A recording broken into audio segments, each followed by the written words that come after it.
नमस्कार दोस्तों, आपका स्वागत है हमारे YouTube चैनल चैप्टर एग्जाम में। इस चैनल पे हम लोग जीविका से संबंधित जितने भी इम्पोर्टेंट क्वेश्चन हैं वो चीज़ हम लोग कर रहे हैं और जीविका की तैयारी में हम लोग सभी लोग लगे हुए हैं। इसमें हम लोग जीविका के जितने भी इम्पोर्टेंट क्वेश्चन हैं, प्रीवियस ईयर के क्वेश्चन हैं, वो भी इस चैनल के माध्यम से आप लोग को दिया जा रहा है। तो इसी कड़ी में हम लोग पिछले 2-3 वीडियो दे चुके हैं और हम आशा करते हैं कि आप लोग वो सारे वीडियो देख चुके होंगे, इसलिए कि वो सारे वीडियो बहुत ही इम्पोर्टेंट क्वेश्चन है, क्योंकि उसी से मैक्सिमम क्वेश्चन आएंगे। तो इसी कड़ी में चलिए शुरू करते हैं आज का हम लोग का पहला क्वेश्चन है, इनमें से सत्य कथनों के समूह को चुनें। मतलब इसमें से कौन से कथन जो है वो सत्य है। इसमें लिखा है प्रबल अम्ल तथा प्रबल क्षार के मिलने से साधारण लवण बनता है। ये सही है। प्रबल अम्ल और क्षार के मिलने से साधारण लवण मतलब नमक बनता है। ठीक है, ये सही है। 2 नंबर बोल रहा है प्रबल अम्ल तथा दुर्बल क्षार, अम्ल तथा क्षार मिलने से अम्लीय लवण बनता है। ये भी सही है। प्रबल क्षार तथा दुर्बल अम्ल के मिलने से क्षारीय लवण बनता है। ये भी सही है। ठीक, यहाँ अम्ल शुरू में है। ठीक, अम्ल और क्षार मिलता है, प्रबल अम्ल दुर्लभ क्षार तो अम्लीय लवण बनता है। इसमें है प्रबल क्षार तथा दुर्लभ अम्ल के मिलने से क्षारीय लवण बनता है। ये भी सही है। साधारण लवण तथा अम्लीय लवण के मिलने से द्विगुण लवण प्राप्त होता है। ये गलत है। इसका आंसर होगा 1, 2, 3 तीनों सही है। चलिए देखते हैं इसका ऑप्शन क्या दिया है। ऑप्शन में क्या दिया है? ऑप्शन ए में दिया 1, 2, 3 सही। ऑप्शन बी में दिया है 1 और 1 तथा 2 सही। सी में दिया है 3 तथा 4 सही और डी में दिया सभी सही। तो इसका आंसर होगा 1, 2, 3 सही। ठीक, अब इसी क्रम में हम आगे देखेंगे क्वेश्चन नंबर 2 में दिया है कि फोटोग्राफी में स्थायीकरण के रूप में प्रयुक्त होने वाला रसायन है। इसमें ऑप्शन नंबर ए में दिया है sodium sulphate, option number B में दिया है sodium thiosulphate, option number C में दिया है सोडियम परसल्फेट और ऑप्शन नंबर डी में दिया है बोरैक्स पाउडर। तो इसका आंसर होगा सोडियम थाइलोसल्फेट। फोटोग्राफी में स्थायीकरण के लिए सोडियम थाइलोसल्फेट का प्रयोग होता है। क्वेश्चन नंबर 3 में देखेंगे। क्वेश्चन नंबर 3 में कह रहा है पी ब्लॉक के तत्वों के अंतिम इलेक्ट्रॉन पी उपकष्ठ में स्थित होते हैं। कौन सा एक तत्व जो इसका अपवाद है? ये बहुत ही बढ़िया क्वेश्चन है। ये एसएससी में भी बहुत बार पूछ चुका है। इसका ऑप्शन देखेंगे। एक है ऑप्शन नंबर ए है क्लोरीन, ऑप्शन नंबर बी में है नियोनियम, ऑप्शन सी में हीलियम, डी में है कार्बन। इसका आंसर होगा ऑप्शन नंबर सी हीलियम जो है जो इलेक्ट्रॉन पी उपकोष्ठ में स्थित होता है। ठीक, क्वेश्चन नंबर 4 देखेंगे। चूना पत्थर का रासायनिक नाम है। बहुत ही आसान क्वेश्चन। चूना पत्थर का रासायनिक नाम क्या है? कैल्शियम कार्बोनेट, मैग्नीशियम क्लोराइड, सी में दिया है कैल्शियम क्लोराइड, डी में दिया है सोडियम क्लोराइड। इसका आंसर होगा कैल्शियम कार्बोनेट चूना पत्थर का रासायनिक नाम है। क्वेश्चन नंबर 5 देखेंगे। 5 में बोल रहा है आयनिक यौगिक से संबंधित निम्न कथनों पर विचार करें। आयनिक यौगिक के बारे में पूछ रहा है। आयनिक यौगिक से संबंधित निम्न कथनों पर विचार करें। देखिए, आयनिक यौगिक एल्कोहल में अविलीय होता है। ठीक, एल्कोहल में ये नहीं मिलता। ये ऑप्शन सही है। ठीक, ठोस अवस्था में आयनिक यौगिक विद्युत के उच्च चालक होता है। ये गलत है। ये विद्युत का उच्च चालक नहीं होता है, विद्युत का चालक ही नहीं होता है। ठीक है, तो इसका ऑप्शन दिया है केवल 1, केवल 2, केवल दोनों 1 और 2 दोनों। इसका आंसर होगा केवल 1। ठीक, केवल 1 सही है। आयनिक यौगिक अल्कोहल में अविलीय होता है, उसमें नहीं घुलता है। ठीक, क्वेश्चन नंबर 6 देखेंगे। क्वेश्चन नंबर 6 में क्या कह रहा है कि एनटीपी पर किसी गैस के एनटीपी पर किसी गैस के 1 मोल का आयतन कितना होता है? ऑप्शन नंबर ए में दिया 63.5 लीटर, बी में दिया 10 × 10⁻⁵ लीटर, सी में दिया 22.4 लीटर। इनमें से कोई नहीं। इसका आंसर होगा 22.4 लीटर। एनटीपी पर किसी गैस का मोल का आयतन होता है 22.4 लीटर। ये भी आप लोग याद कर लेंगे। बहुत ही बढ़िया क्वेश्चन है। क्वेश्चन नंबर 7 में क्या दिया है? आवर्त सारणी में हल्का तत्व कौन है? ये तो बहुत ही आसान क्वेश्चन है, आप लोग को मालूम होगा। आवर्त सारणी में सबसे हल्का तत्व कौन है? तो ऑप्शन नंबर ए में दिया लिथियम, बी में दिया प्लूटोनियम, सी में दिया मैग्नीशियम और डी में दिया एल्युमिनियम। ऑप्शन नंबर ए होगा लिथियम आवर्त सारणी में सबसे हल्का तत्व है। ठीक, क्वेश्चन नंबर 8 में देखेंगे। 8 बहुत ही इजी क्वेश्चन है। 8 में दिया है तार खींचने योग मतलब सबसे नम्र धातु का मतलब जिसका आघात वर्धन सबसे ज्यादा है, जिससे कोई चीज है उसको भंगूर की तरह उसको इसको मारेंगे तो फूट जाएगा, लेकिन नहीं, वो कौन सा चीज है जो उसे मारने के बाद उल्ला मारते जाएगा, तार यूं नुमा बन जाएगा, जिसके आघात वर्तनीय सबसे ज्यादा होता है। तो ऑप्शन नंबर ए में दिया है सोना, बी में दिया है तांबा, सी में दिया है चांदी और डी में दिया है पोटेशियम। इसका आंसर होगा सोना। क्वेश्चन नंबर 9 देखें, डार्विनवाद की सबसे बड़ी कमजोरी इनमें से किसकी व्याख्या कमी कमी थी। ठीक, बहुत बढ़िया क्वेश्चन। डार्विनवाद ने किसकी मतलब व्याख्या में क्या कमी छोड़ी थी। प्राकृतिक चयन, ये डार्विनवाद में दिया है। विभिन्नता है, यौन चयन का अनुकूलन, जीवन संघर्ष, ये तीनों दिया गया है डार्विनवाद में। और व्याख्या में कमी थी, विभिन्नता, ये ऑप्शन नंबर सी होगा। ऑप्शन नंबर बी होगा कि डार्विनवाद के व्याख्या में ये विभिन्नताएं नहीं दिए थे। ठीक है, प्रकृति चयनवाद दिए थे, यौन चयन का अनुकूलता दिए थे, जीवन संघर्ष दिए थे। क्वेश्चन नंबर 10 में देखेंगे, हीमोग्लोबिन के बारे में निम्न कथनों पर विचार कीजिए। हीमोग्लोबिन के बारे में निम्न कथनों पर विचार कीजिए। 10 में दिया है, यह रक्त के द्वारा ऑक्सीजन का संचरण करता है। हीमोग्लोबिन यह रक्त के द्वारा ऑक्सीजन का संचरण करता है, ये सही है। यह लौ युक्त यौगिक है, ये भी सही है। यह कुछ रोगों के लिए प्रतिरक्षा प्रदान करता है, ये किसी रोगों के लिए प्रतिरक्षा प्रदान करता है, ये सही नहीं है। किसी रोगों के लिए प्रतिरक्षा प्रदान नहीं करता।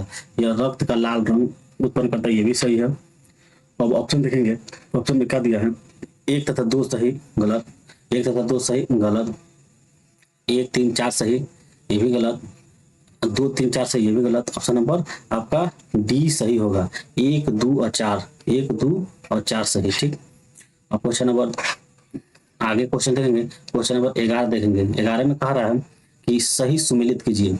इसमें दिया है, इसमें बीमारी दिया है और उससे होने वाले मतलब बैक्टीरिया से होने वाली बीमारी के नाम, सूची 1 में बीमारी दिया, सूची 2 में बैक्टीरिया दिया। ठीक, इसमें दिया है बड़ी चेचक, खसरा, मेमल्स, पोलियो, गैंडेसाल, ज्वार। ठीक, इसमें आपका ऑप्शन दिया है ट्रिपेनोसोमा गैबियंस, लेशमैनिया डोनोवानी, वाइस्ट्रिलाजर, पेंटासोमा मालाबारम। ठीक, अब इसका आंसर देखेंगे, ये आपका इसका आंसर हो जाएगा बड़ी चेचक, इसका आंसर हो जाएगा।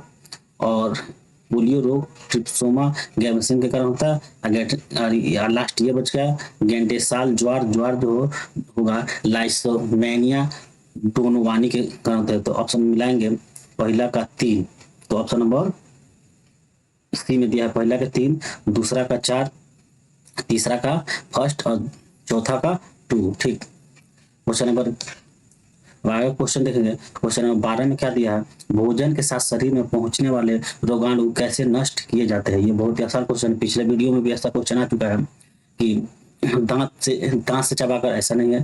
पीत रस द्वारा पचाकर, ये भी गलत है। पीत द्वारा मारकर, ये भी गलत। एचसीएल के द्वारा ही हमारे भोजन के साथ कोई रोगाणु को जीवाणु चल जाता है तो एचसीएल में वह जल के खत्म हो जाता है। ठीक, क्वेश्चन नंबर 13 देखेंगे। 13 में कह रहा है, जीव के किस भाग पर वह स्वाद कलिकाए से खट्टा और खारा स्वाद ग्रहण करता है या पाया जाता है। जीव के कौन सा भाग है जहाँ पे खट्टा और खारा स्वाद ग्रहण करता है। मुख्य भाग पे, जीभा पे, जीभ के पिछले भाग पर, मतलब इसका आंसर होगा जीभ के पिछला भाग, जीभ के पिछला भाग, ये जीभ है। ठीक, इसका आगे वाला जो हिस्सा है इसमें मीठा ये वाला जो हिस्सा है इसमें मतलब नमकीन, ये वाला जो हिस्सा जो है यहाँ पे लगता है आपको खट्टा और खारा। तो जीभ के पिछले हिस्से में क्या लगता है, स्वाद कलिका कैसा पाई जाती है, खट्टा एवं खारा। ठीक, क्वेश्चन नंबर 14 देखेंगे। मानव शरीर के पैर में कुल कितनी अस्थियां पाई जाती है, मतलब पैर में टोटल कितनी हड्डियां पाई जाती है। तो ऑप्शन नंबर ए में दिया है 29, ऑप्शन नंबर बी में दिया है 14, ऑप्शन नंबर सी में दिया है 30, ऑप्शन नंबर डी में दिया है 15। इसका आंसर होगा 30। पैर में टोटल 30 हड्डियां पाई जाती है। ठीक, पैर में टोटल 30 हड्डियां पाई जाती है। क्वेश्चन नंबर 15 देखेंगे, दिया है द्विकुंडलित रचना डबल हेक्सल डीएनए का मॉडल प्रस्तुत किया, किसके द्वारा किया गया था। तो ऑप्शन नंबर ए देखें 4 का फ सब फ्लोमिंग ने, ऑप्शन बी देगा वाटसन एवं क्रिक ने, ऑप्शन नंबर सी देंगे वाटसन तथा क्रिक ने, ऑप्शन नंबर डी देंगे हार्वेस एवं ब्रिन ने। ऑप्शन नंबर बी जो होगा वाटसन एवं क्रिक ने, वाटसन एवं क्रिक के द्वारा डीएनए संरचना दी थी। ठीक, ऑप्शन नंबर क्वेश्चन नंबर 16 देखेंगे, जीव विज्ञान शब्द का प्रयोग सर्वप्रथम किसने किया था? जीव विज्ञान शब्द का प्रयोग सर्वप्रथम किसके द्वारा किया गया था? ऑप्शन नंबर ए में है लैमार्क, ऑप्शन नंबर बी में लोमार्क और ट्रेवनर्स, ऑप्शन सी में फास्टर, ऑप्शन नंबर डी में हक्सले। तो इसका आंसर होगा लैमार्क एवं ट्रेविलेंस। लैमार्क यहाँ पर होगा लैमार्क और ट्रेवलेंस के द्वारा जीव विज्ञान शब्द का सर्वप्रथम प्रयोग किया गया था। क्वेश्चन नंबर 17 देखते हैं, पेड़ में जाइलम मुख्यतः जिम्मेदार होता है। पेड़ में जाइलम देखिए दो होता है, जाइलम एगो होता है फ्लोयम। ठीक, जाइलम और फ्लोयम। ये जो जाइलम जौ से आप लोग याद रखिएगा जल, ठीक, और ये फ से फल। ठीक, जाइलम मतलब जल, मतलब यहाँ दिया है पेड़ में जाइलम मुख्यतः किससे जिम्मेदार है?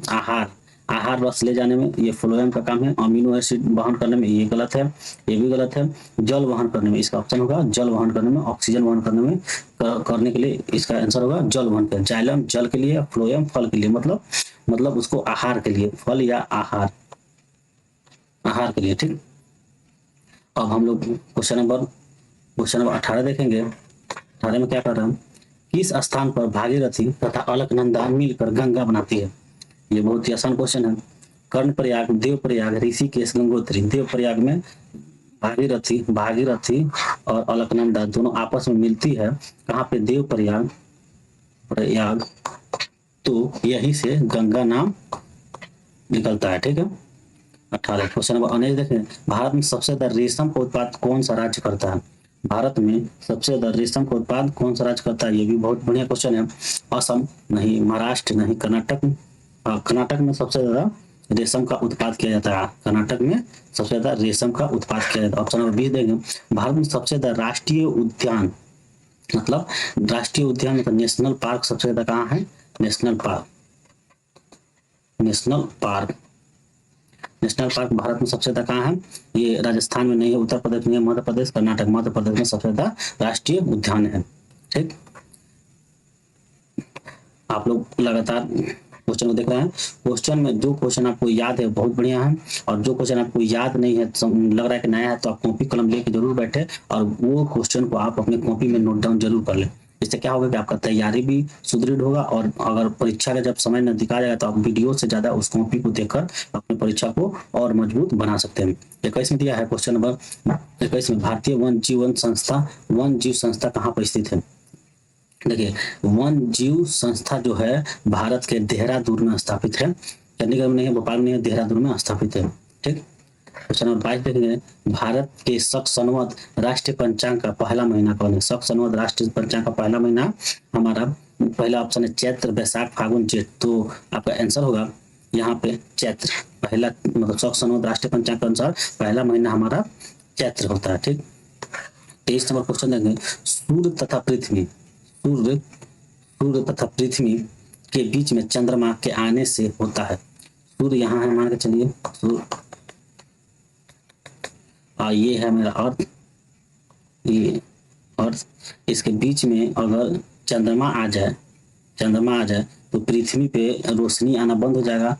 तो चंद्रमा से क्या होगा? सूर्य ढक जाएगा। जब सूर्य ढक जाएगा तो हम लोग क्या कहेंगे? सूर्य ग्रहण मतलब सूर्य धीरे बीच में आ जाएगा, तो सूर्य का जो रोशनी आना बंद हो जाएगा और ये पृथ्वी अंधेरा हो जाएगा, तो इसे कहेंगे सूर्य ग्रहण। समझ में आया? ठीक है। तो क्वेश्चन नंबर 24 देखेंगे। 24 में क्या कह रहा है? 24 में कह रहा है, एक उपग्रह का कक्षीय काल एवं परिक्रमा काल क्रमशः समान है, सही कथन है। सही कथन इसमें क्या है? उपग्रह का कक्षीय काल या परिक्रमण काल क्रमशः समान है, तो सही कथन क्या है? तो ऑप्शन नंबर ए में दिया है कि ऊंचाई बढ़ने के साथ कक्षीय काल घटता है, ऊंचाई बढ़ने के साथ कक्षीय काल घटता है तथा परिक्रमण अवधि स्थिर रहता है। ये सही है। और क्वेश्चन नंबर ये ठीक। और इसमें दिया है ऊंचाई बढ़ने के साथ कक्षीय काल का मान बढ़ता है एवं परिक्रमण अवधि बढ़ती है। ये गलत है, एक और दो दोनों ये भी गलत है। ऑप्शन नंबर ए सही होगा आपका, ऑप्शन नंबर ए सही होगा। इसमें क्वेश्चन था कि एक उपग्रह का कक्षीय काल और परिक्रमण काल क्रमशः समान है, सही कथन। तो इसका ऊंचाई बढ़ने का कक्षीय काल घटेगा तथा परिक्रमण अवधि स्थिर रहेगी। क्वेश्चन नंबर 25 देखेंगे। इसमें क्या कर रहा है कि सूची 1 में दिए गए ईंधनों के नाम को मिलान सूची 2 में उनके प्रमुख रासायनिक गुणों के साथ और नीचे दिए गए विकल्पों में से सही उत्तर चुनिए। तो इसमें दिया है सूची 1 में दिया है कि वाटर गैस, ए में, बी में नेचुरल गैस, सी में सीएनजी और डी में दिया एलपीजी। तो वाटर गैस जो है, वाटर गैस का carbon monoxide hydrogen, water gas जो होता है कार्बन मोनोऑक्साइड हाइड्रोजन का मिक्सचर होता है, ठीक है। नेचुरल गैस जो होता है मीथेन और ईथेन का मिश्रण होता है। सीएनजी जो होता है पूर्ण रूप से मीथेन होता है और एलपीजी होता है ब्यूटेन और प्रोपेन होता है। तो इसके हिसाब से हम लोग ऑप्शन देखेंगे, पहला का 1, पहला का 4, दूसरा का 3। ऑप्शन नंबर ए ही मेरा सही है, ऑप्शन नंबर ए ही मेरा सही। वाटर गैस जो होता है कार्बन मोनोऑक्साइड हाइड्रोजन का मिश्रण होता है, नेचुरल गैस मीथेन है ईथेन का मिश्रण होता है, सीएनजी जो होता है मीथेन ही होता है, एलपीजी जो ब्यूटेन, नॉर्मल ब्यूटेन और आइसोब्यूटेन का मिश्रण होता है। ये टोटल 25 क्वेश्चन था आपके। एलईडी लास्ट क्वेश्चन इसमें दिया है, एलईडी का पूर्ण रूप क्या है? Light emitting diode, light emission device, light emission instant device, light instant diode. इसका आंसर होगा light emitting diode, light emitting diode. ये आपके सामान्य विज्ञान के तहत, सामान्य विज्ञान और सामान्य ज्ञान के तहत ये टोटल 25 क्वेश्चन थे। अब टोटल 26 क्वेश्चन थे। यहीं पे हम लोग इस वीडियो को एंड करेंगे। आशा करते हैं ये जो भी क्वेश्चन है आपको अच्छा लगा होगा। आप इसी तरह अपने परीक्षा को तैयारी करते रहे और मेरा प्रत्येक वीडियो आप देखें और उसे कॉपी कलम लेकर जरूर नोट डाउन करें। इससे क्या होगा, आपकी तैयारी में और भी मजबूती मिलेगी और आपका सिलेक्शन निश्चित रूप से होगा। धन्यवाद।